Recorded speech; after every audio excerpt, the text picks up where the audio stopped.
ప్రతిపక్షంగా ఉండాల్సిన వాళ్ళు ముఖం చాటేస్తున్న ఈ సందర్భంలో అధికార పక్షం ప్రతిపక్షం కూడా మేమే అధ్యక్ష. ఇది ఒక్కోసారి మాలో మేము ఉదాహరణకి టీటీడీలో ఒక తప్పు జరిగింది అధ్యక్ష, చిన్నది పాలనా ఇష్యూ, అది కొన్ని ప్రాణాలు కోల్పోయాయి.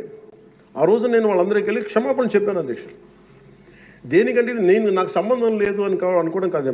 మా సభ్యులు ఉన్నారు అక్కడ మన తిరుపతి, ఎందుకు క్షమాపణ చెప్పానంటే అధ్యక్ష, బాధల్లో ఉన్న వాళ్ళకి, ప్రాణాలు కోల్పోయిన వాళ్ళకి మనం తగ్గి మీ బాధలు మనం తిరిగి ప్రాణాలు తీసుకురాలేము అధ్యక్ష. కానీ మేము ఉన్నాం మీ బాధలను పంచుకోవడానికి, ఏదో కొంత ఊరట చెప్పకపోతే అధ్యక్ష అది మనందరం తప్పు చేసిన వాళ్ళు అవుతుంది అధ్యక్ష. మనం ఆ రోజున తప్పు చెప్పకుండా ఉంటే, ఆ రోజు మనకి సారీ చెప్పకుండా కనుక ఉండుంటే అధ్యక్ష వాళ్ళని బలం చేసిన వాళ్ళు అవుతాం, వాళ్ళ బలం పెంచిన వాళ్ళు అవుతాం అధ్యక్ష. ఎట్టి పరిస్థితుల్లో కూడా 11 సభ్యులుండి వాళ్ళు ఇంకా ఇంత గోల చేయగలుగుతున్నారంటే వాళ్ళకి ఒకటి పెరిగితే ఎంత గోల చేస్తారో మనం అందరం కూడా ఆలోచించాల్సిన అవసరం.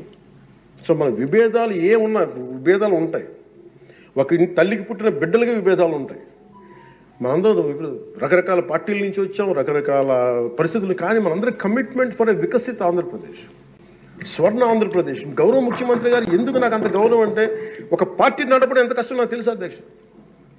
4 దశాబ్దాల నుంచి నేను ఒకవైపు ఆయన చంపి ఆయన ఇబ్బంది పెడతా ఉంటాను, సార్ నాకు ఇది కావాలి, మాకు డబ్బులు ఇవ్వండి. డబ్బులు నాకు కోసం కాదు, నేను అడిగేది ఏం అడుగుతాను, రోడ్లు కావాలని అడుగుతాం, లేదంటే గౌరవ సభ్యులందరూ నాకు రోజు మాకు మా పంచాయతీలో రోడ్లు లేవు, ఈ ఇబ్బందులు ఉన్నాయంటే ఫైనల్గా మళ్ళీ నేను వెళ్ళి ముఖ్యమంత్రి గారే చేయి చేస్తాను.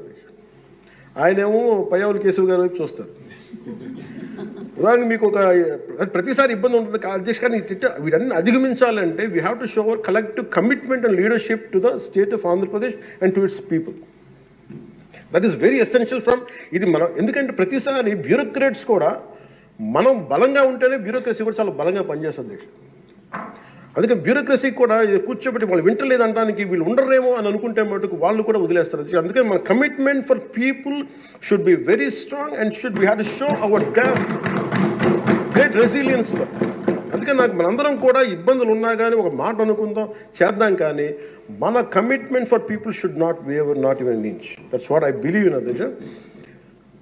ఇది మీ దృష్టికి ఒకటే తీసుకొచ్చి ముగిస్తాను అధ్యక్ష. కంఠంలో ప్రాణం ఉన్నంత వరకు we will work for the state development, state prosperity for people of Andhra, and we die for the nation.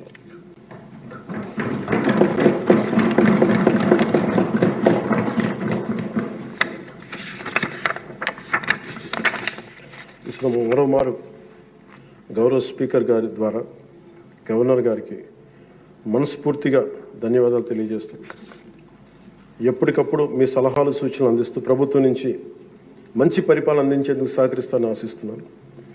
ముగింపు వాక్యాలుగా ప్రధాని శ్రీ నరేంద్ర మోదీ గారి మాటల్ని గుర్తు చేసుకుంటున్నాం. Good governance with good intentions is a hall mark of a government. Implementation with integrity is our core passion. And ఈ మాటలు చెప్పి నేను ముగిస్తాను అధ్యక్ష.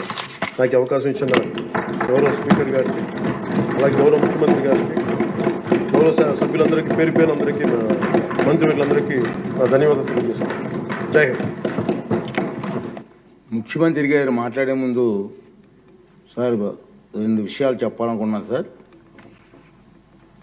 గతంలో ఉమ్మడి రాష్ట్రంలో మీరు ముఖ్యమంత్రిగా ఉన్నప్పుడు నేను అటవీ శాఖ మంత్రిగా పనిచేసిన సంగతి మీకు గుర్తుంది.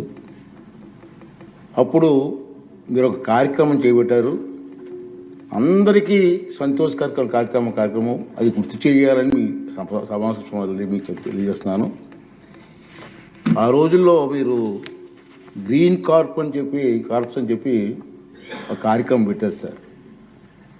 ఇప్పుడు పవన్ కళ్యాణ్ గారు ఆ శాఖలో మంత్రిగా ఉన్నారు, అటవీ శాఖ మంత్రిగా ఉన్నారు. అప్పుడు అటవీ శాఖ ద్వారా కార్యక్రమం చేసాం సార్.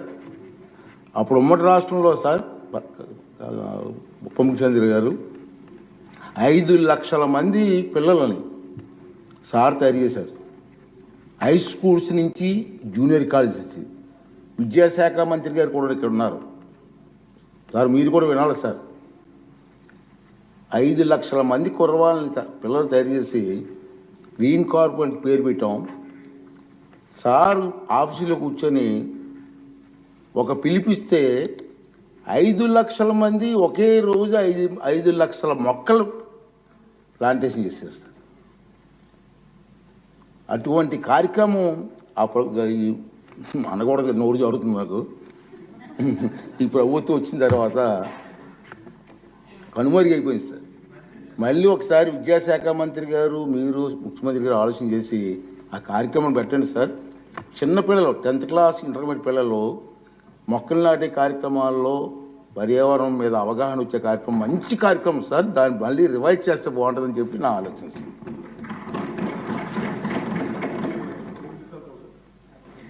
కాదు, ఏది అడిగినా డబ్బులతో ముడిపడింది సార్. నా భయం ఏంటంటే గతంలో ఒక సినిమా ఉంది సార్, జల్సా అని.